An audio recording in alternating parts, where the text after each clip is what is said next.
السلام علیکم۔ جب تمہیں رونے کے لیے کسی کا کندھا میسر نہ ہو تو بہتر ہے کہ اپنے سر کو زمین پر رکھ کر آنسو بہا لیا کرو۔ بہت قیمتی ہوتے ہیں وہ دکھ جو آپ کو جائے نماز تک لے آتے ہیں۔ محبت انسان کو رب تک لے جاتی ہے، مل جائے تب بھی نہ ملے تب بھی۔ اللہ سے محبت۔ جب تمہیں اللہ کا ذکر سننا اچھا لگے تو جان لو کہ تم کو اللہ سے اور اللہ کو تم سے محبت ہو گئی ہے۔ اگر یہ جاننا چاہتے ہو کہ تمہیں اللہ سے محبت کتنی ہے تو بس یہ دیکھ لو کہ تم کو گناہوں سے نفرت کتنی ہے۔ اللہ کے ساتھ تعلق تو ایسا ہونا چاہیے کہ آدمی اپنے کمرے کے اندر سکون سے الگ بیٹھا ہو اور رب سے گفتگو کر رہا ہو، کبھی روئے اور کبھی خوب مسکرائے۔ میرا تنہا دل تھا اور خاموش رات تھی، میری اللہ سے وہ پہلی ملاقات تھی۔ ہم اپنی دعاؤں میں اللہ سے اپنے دل کی ساری باتیں کرتے ہیں اور وہ پہلے سے سب جانتا ہے، پھر بھی ہمیں سننا چاہتا ہے۔ میرا رب خفا ہو تب بھی محبت کرنا نہیں چھوڑتا۔ میرے رب کی تو ناراضگی بھی اتنی پیاری ہوتی ہے۔ میرا رب کہتا ہے دنیا گھوم لے، سب کو آزما لے، چوٹیں کھا لے، دھوکہ کھا پھر مجھے پکار، میرے بندے میں حاضر ہوں۔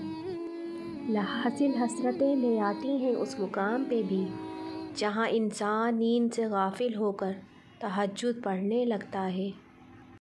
میرے دل کے اطمینان کے لیے اتنا کافی ہے کہ جو کچھ ہوتا ہے اللہ کی رضا سے ہوتا ہے، بندوں کی رضا اس میں شامل نہیں ہوتی۔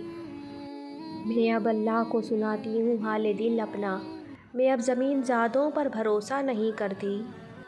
جب انسان ٹوٹ کر چکنا چور ہو جاتا ہے تو خالی ہاتھوں میں اپنی کرچیاں سمیٹ کر رب کی بارگاہ میں حاضر ہوتا ہے اور وہ پروردگار ایسے سمیٹتا ہے جیسے انسان ٹوٹا ہی نہیں تھا۔ بے شک اللہ عظیم مصور ہے۔ دنیا میں مگن ہو کر یہ تو کہہ دیتے ہیں کہ جس نے کلمہ پڑھا اسے جنت ضرور ملے گی، لیکن ہم کتنے بھولے بھٹکے لوگ ہیں۔ سب کے داخلے کے لیے تو چابی ضروری ہے اور چابی ہے ہماری نماز۔ جو لوگ شدت غم میں رب کی رضا کا مزہ ڈھونڈ لیتے ہیں وہ تا حیات بڑے مزے میں رہتے ہیں۔ معاشرے میں چھپی اداسیاں، محرومیاں اور تلخیاں محسوس کرو، لوگوں کے درد سنو گے تو اپنی پریشانیاں بھول جاؤ گے۔ ہم بیک وقت دو دل نہیں رکھ سکتے، حیا سے عاری دل اور مومن کا دل یہ ایک سینے میں ایک ساتھ نہیں رہ سکتے۔ میرے اللہ تعالیٰ کچھ کو فوراً دے دیتا ہے اور کچھ کی آواز کو شاید بار بار سننا پسند کرتا ہے۔ جب میرا رب کسی بندے سے محبت کرتا ہے تو اسے نرم مزاج بنا دیتا ہے۔ ویسے تو ہم لوگ بہت اللہ والے بنتے ہیں مگر اس دل کو ہی توڑ دیتے ہیں جس میں میرا رب بستا ہے۔ میرا رب کرے اس کا سر بھی نہ دکھے جس نے دکھایا ہے دل میرا۔ ظاہر سی بات ہے سجدے میں نہیں جاؤ گے تو پھر ڈپریشن میں ہی جاؤ گے نا۔